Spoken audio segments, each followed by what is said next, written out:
Well, our Hamilton Beach that we've had for about 15 years has finally bitten the dust, and it was time to upgrade. So that one's going in the trash, and we actually went ahead and bought this one. Now, a couple of things that I was looking for. Number one, I wanted extremely wide openings for bagels because we have started eating bagels on a pretty regular basis in this house.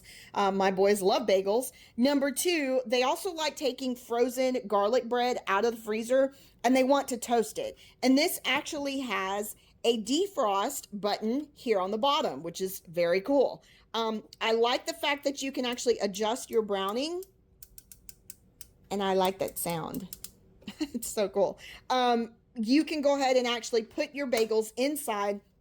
And when you press the bagel button here down at the bottom, after you've lowered the handle, it will actually only brown on the outside elements rather than the inside elements turning on. So you don't risk actually burning your bagels on the top and the bottom on both sides. You can actually just toast one side of it. So that's kind of cool.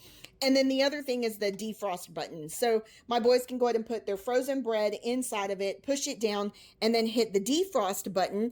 And that will go ahead and defrost your bread before you're actually toasting it. The other thing that I really liked that I thought was really cool is that the cleaning tray for your crumbs, it easily just slides out, y'all. And then you can go ahead and actually dump this and then put this back into your toaster. As compared to our old Hamilton Beach, you had to pull this off and then you have to go ahead and be very careful to allow it to sit over your trash can, and then it'll go ahead and actually dump out. So I love the fact that this doesn't have that.